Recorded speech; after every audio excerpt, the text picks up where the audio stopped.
Welcome back to the channel. It's time to talk about the very best comic books that you can buy and read this week. And here with me is not Drew, as always. He's at Dallas Fan Expo. So we've got Gabe from Comical Opinions and Weird Science. How you doing, Gabe? I'm doing fantastic, Wes. Thank you for having me on. I'm looking forward to talking about the best of the week, which is always a good thing. Absolutely. Normally you start out with the indies, but there was a big comic book from DC that we're going to talk about first this week. Flash number 800. They call it a celebration of Wally West. I don't know that that's quite an accurate description of this comic book. Yes, it is bookended by Wally West stories, but there's plenty of other Flash characters in the heart of it. And I think on the whole, I think Flash 800 is really a huge success. I think most of the stories are very good, particularly the ones from Jeremy Adams and Mark Waid. But I also thought the stories from Jeff Johns and Josh Williamson were also very strong. Not a big fan of the Cy Spurrier story, which we'll talk about here in a moment. But let's talk about those first two that I thought were really good. I thought Jeremy Adams did something that's very effective in comic book storytelling. It's not the most original thing you've ever seen. Basically pointing out why the hero is great through the villain's eyes, why you don't want to go to Central City because the Flash is there and what he's done to all these villains and how he's thwarted them. I thought that was really effective. And then Mark Waid basically doing a Impulse story with Todd Knock on art. I love Mark Waid's run on Impulse, and I thought it was a lot of fun. I love the character, and Mark Waid knows that character better than anyone. Yeah, you and I completely agree on the order ranking of the shorts in this Milestone issue, which is essentially an anthology. I love Jeremy Adams' story on this. If you're familiar with Batman the Animated Series, it's basically the Flash version of Almost Got Him, which is that very famous episode in Batman the Animated Series where you build up the legend and you elevate the character of the Flash, but through the villain's point of view. And it was really well done. It was a lot of fun. It was lighthearted. It wasn't super serious, but you got different perspectives, and you really laid out the case of why the Flash is such a formidable villain that just no villain would want to, formidable hero that no villain wants to go up against. And it was great. The Impulse story was also fantastic. It was a lot of fun.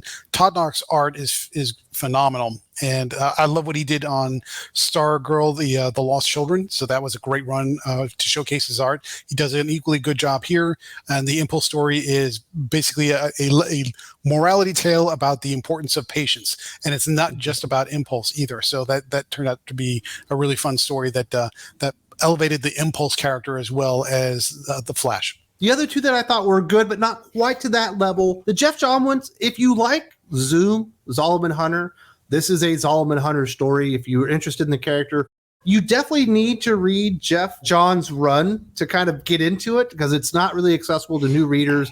I think that's probably the only drawback to that one. I also like the Joshua Williamson stuff. Obviously, he wrote the Barry Allen Flash before this Wally West version that we've gotten. And this is basically a date night with Wally West and Iris, but we do get Barry Allen, which you would expect because Joshua Williamson loves the character so much and he's done so much with Barry Allen. And I thought that one was a lot of fun. Well, maybe not fun is the right word, but I thought it was a good exploration of the Flash character. Yeah, starting in the opposite order, but they were about on the even level. The Joshua Williamson story was really about sweet, wholesome, really building up the relationship and the romantic relationship between Wally and Iris, and also their relationship with the other members of the Flash family. So it's very sweet, very wholesome, really tugging at the heartstrings, and really gives you an appreciation for a lot of the good family dynamic work that Jeremy Adams did on his run. So that was net positive, and I thought that turned out really well. The Zoom story was odd in that it really just focuses on Zoom. There's almost no Flash in it. So if you wanted to understand Zoom and understand his character and the background and how he came to be and what he's all about, it's a great primer for that character, but it really didn't have much to do with the Flash other than Zoom's relationship with the Flash, but the Flash barely shows up in it. It felt like a setup for something that's coming down the road.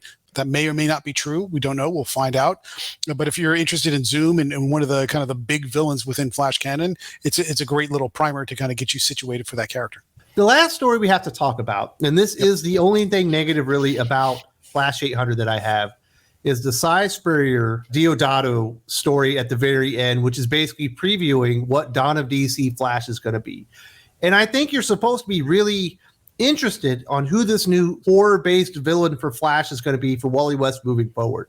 I can't imagine a bigger change in tone from what we had with Jeremy Adams, this great, wholesome Flash family story that everyone was liking, and the sales were really increasing, and going over this really weird, out there, psychedelic Cy Spurrier version that doesn't seem to have anything to do with what people liked before. It's just doing its own thing. I did not like it whatsoever. It did not feel like it should have been there.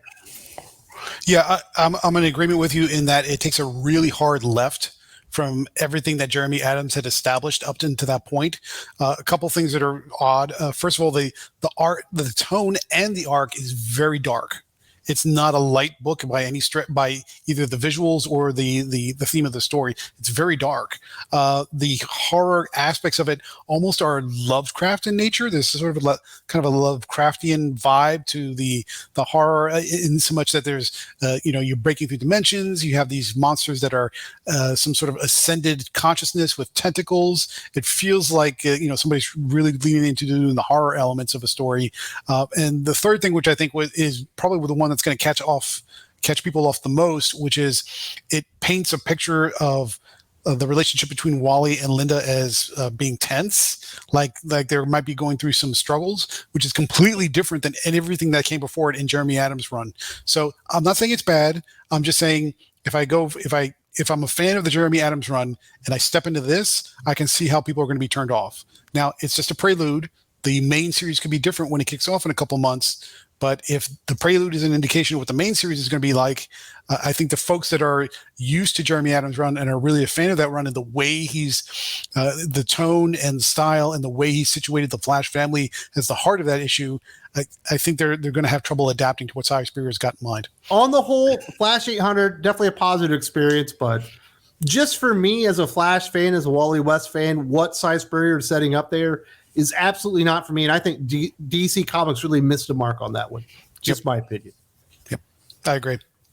So let's get into our indie comic book recommendations. Huge recommend for the Ambassadors #6, Image Comics, Mark Millar, Matteo Scalera. This is the final issue of this series before we get into the big crossover, big game coming up from Mark Millar. This is absolutely fantastic. So far, we've been introducing new members to this Ambassadors team, and they all have a backstory.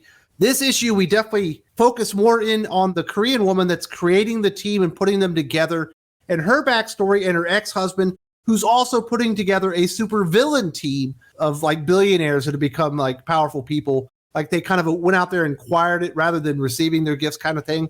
So the two teams are diametrically opposed to each other. It was really fascinating, really good stuff. I think there's another team member that also gets introduced here.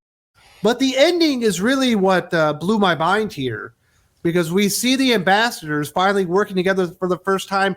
And then when they get to the end, they meet up with the villain that is red hot right now for Mark Millar. And I was not expecting it, and I loved every page of this. Yeah, I think if you've been keeping up, and I've been sort of keeping up, but not as much as you have, the first couple of issues I liked a lot. So if I had to pick one of the writers that is outside of Marvel and DC right now that's really firing on all cylinders, Mark Millar would either be top of that list or very close to it. So this is one of those rare examples where he's building a universe. He's building a collection of characters from individual titles, and now he's getting ready to come into a big game, which is going to be the big summer crossover event. And I think if you're kind of tired of events from Marvel and DC, don't let that deter you from checking this one out, because I think it's going to be big. Millar has proven his chops. He knows how to write stories. He knows how to write compelling characters. So if you want an event that feels like it's or a crossover event that feels like it's meaningful and's got some surprises for you, I would highly recommend you check this out, because this is going to leap right into the event, which is starting up here in a couple weeks. Absolutely. Pepe the Raz is going to be the artist on that one. It's going to look like $1 million. And Mark Millar has absolutely put in the time to lead up to this big game. Really excited about that. We're also going to recommend the Magic Order Volume 4, number 5, Image Comics. Mark Millar, once again, Dyke Ruin. Really interesting stuff here. We've seen Cordelia. She's kind of facing off with her brother. We got to battle wizards. Well, this is the end of that battle. We finally see the victor. We see who loses. We see the ramifications, or at least possible ramifications, between that big battle. We also have Madame Albany and her big schemes going on behind the scenes. And we're starting to see the leftover remnants of the Magic Order. A lot of them have died this far, but a lot of them are still on the table. And we're kind of seeing where the series is moving before we get into Volume 5. Really amazing stuff. The Dyke Ruin art in here really stood out. Specifically, the big wizard battle between Cordelia and her brother. Definitely some of the best pages Dyke Ruin has probably ever done in his career. Exciting stuff. If you like the Magic Order, this is one of the big payoffs before we kind of set up for another big payoff next issue to lead you into Volume 5. The Magic Order is one of those titles or one of those series that I consistently hear good things about. You're following it closer than I am, which is perfectly okay. But no matter who I talk to, this title consistently comes up as a fan favorite. So if you're looking for something, again, and it's Mark Millar again. So if you're looking for something that's outside the big two that has a reputation for being consistently good, I'd recommend you check this one out. Absolutely. The next big recommendation we have is from Zenescope. Grimm Spotlight Masumi, David Wall with Saint Yak as the artist here. I don't know if this guy's real name is Saint Yak, but if it is, job well done to the parents because that's a great name. Saint Yak, awesome. It's a fantastic name and even better art. On Comical Opinions, we track all the Zenescope titles, and they occasionally will put out a spotlight issue, which is essentially exactly what it sounds like. Is they take a character that maybe they don't bring to the forefront that often, and they just give them one shot to really highlight who they are and what they're all about. This one took me by surprise because Zenescope has a very house style that is consistent across their titles, and their stories tend to be very magical oriented and consistent with just fairy tales, Grimm fairy tales, which is where the name comes from. But this one took me by surprise. But number one, the style is much better than the house style that we're used to with Zenescope. Saint Yak's art is fantastic in this issue. The story centers around Masumi, who is a kind of like if you're familiar with DC, she's kind of like a katana type character where she's an assassin and she has a magical blade, but her mission in life is to hunt down demons and demonic monsters. And so in this issue, you learn all about it, how she got her blade, where it comes from, and then she faces off against another assassin that is a demon-possessed person in their own right, and it turns out to have a much deeper connection to her history. The story is really well written, really well paced, and the art is fantastic. So if you want something a little bit different, again, outside the big two, you're going to enjoy this one, I think. Fantastic stuff, and there's a really good variant cover on that one that makes the main character look like an absolute bombshell. She looks fantastic in that art. Zenescope knows how to do their variant covers very well. Absolutely. The last indie comic recommendation we have is Disney Villains Maleficent #2 from Dynamite. Sue Lee writing and illustrating this one.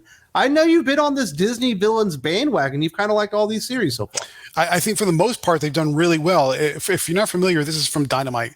And Dynamite, I think somewhere around about summer last year or into the fall last year, they acquired the rights to do a lot of the Disney character cartoons. So they do Darkwing Duck, they do The Lion King, they do all these different, and I think they've Gargoyles. They got Gargoyles, they got all kinds of stuff going on. So this is Maleficent, which is from the Sleeping Beauty cartoon, and Sue Lee, who is known as a artist. I think this is I think her first full writing gig, and I'm impressed. I'm surprised because not only is the art fantastic, but so far you've gotten these two issues that seem like one-off little sort of morality fairy tales involving Maleficent, where somebody comes in and some traveler or some guy crosses her path in the woods and he's not a nice guy and she shows no mercy. So it reads like the fairy tale. It reads like it's something that would be done as a Disney cartoon, but it's really well written. And we find out toward the end of the comic that the two stories are interconnecting into a larger arc. So for a writer who's known primarily as an artist to pull off that interconnectivity between the two issues leading into something bigger and have it done with nuance and subtlety and really well done, I was impressed. So if you're not into Disney, you're not into Disney, but if you like Disney and you like the classic Disney cartoons, this one you will enjoy. Yeah, Dynamite's been doing some really good stuff with those Disney properties. Yep. Darkwing Duck notwithstanding. I don't think that one's all that great, but Aaron Sparrow set the bar really high. Don't ask Aaron Sparrow about Dynamite's Darkwing Duck. He'll have some words. It's not bad, but it's not at his level. And I'm just being honest about that. Now let's talk about the Marvel comic recommendation we have this week. Daredevil #12, Chip Zdarsky, Marco Cicchetto, winding down their 3 or 4 year run on the character. He's trying to get to a big ending on this one. He's been with the character for a while. And Daredevil goes to hell? I think when they did the reboot from the previous Zdarsky arc and they did a reboot into a #1 with all the same folks, I think that turned some people off. And then they kind of weave their way into this big war between the fist and the hand, which is really Daredevil versus Punisher. I think that drug out a little bit too long and folks got turned off. But now we're at the end of that, and that the war is effectively over, and we're sort of into this epilogue phase where where Daredevil now has to come to terms with everything that he's done during that war and what led up to that war, and the consequences of his friends dying, like Stick and Foggy Nelson, and recognizing that all their souls are now being trapped in hell by the Beast. And so he literally takes a trip to hell, and he gets a new costume. He meets some people that he didn't expect to meet. And the reason I recommended this one is because it's really, of course, was really well done. It's Marco Cicchetto's art, which is fantastic. And then also it looks like Zdarsky is not going out with a whimper. He's trying to go out with a bang. So even if folks were maybe have been turned off by the war previously between the fist and the hand, and you thought, I'm done with this, pick this up now, because now you're going to see how Zdarsky wraps it all up, and I think you're going to be pleasantly surprised. So that's our big Marvel comic recommendation for this week. We already talked about Flash number 800, but we do have another DC comic to recommend. Shazam number 2, Mark Waid, Dan Mora. This isn't the most grim story in the world. It's not the most complicated thing. It's really a story about consequences. And Billy Batson, with his new personality, and he's a YouTuber now, he stirred up a little trouble, and trouble came a call into the house in the form of a dinosaur man with a top hat. It looks great. Dan Moore is just on the top of his game. I think we also get some Psycho Pirate antics in here as well. And I like Shazam. He's not my favorite character, but I've been waiting for a good Shazam comic for a while. And it feels like Mark Waid and Dan Moore are once again going to deliver the goods. Not quite on world's finest level, but it's just a notch or two below. Yeah, I think what's interesting about this is I agree that it's not quite at the world's finest level, but it's pretty close. There are a couple things about it where this is different. First of all, Dan Moore's art is also stellar. I mean, you just can't argue with Dan Moore's art. It's amazing. As far as the story goes, it has a little bit more of that. It leans into the Silver Age origins of the Shazam character. So there's some silliness in there, like the talking alien dinosaurs, some of the shenanigans that Billy and his friends get up to. It feels like modern art on a Silver Age story, so to speak, but there's more to it as far as some big thing is happening to Billy where he's losing control of his personality while he's in his Shazam form, or what they now call the Captain. So there's mystery, there's intrigue, there's fun, and I think that's really the big sell of this is it's fun. It's sort of fun written from the Billy Batson age range point of view, which is where that Silver Age silliness comes in. So if you put it all together, I think it's a really entertaining, enjoyable popcorn type of story. Plus, this also has an appearance by Psycho Pirate, and probably the best depiction and description of how Psycho Pirate's powers work and how he uses them to be a criminal / villain.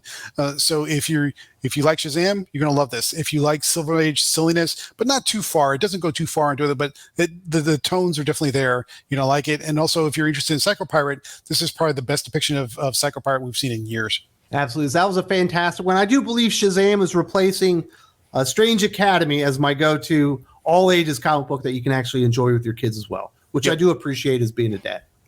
That will do it, folks. I do want to say thank you very much to Gabe. Do you have any final words? No, just follow Comical Opinions and also follow Weird Science, Marvel and DC. And we're talking about comics all the time, every time. And looking forward to chatting with everybody. We have come to the end of the road. 20 minutes of nonstop comic book recommendations, talking about the best comic books out there. Maybe you want some more Thinking Critical. I understand. I want some more B2. It just so happens YouTube has looked at your viewing history and the videos I've created and decided this is the perfect video, the best video I ever created directly for you. Definitely check it out right now.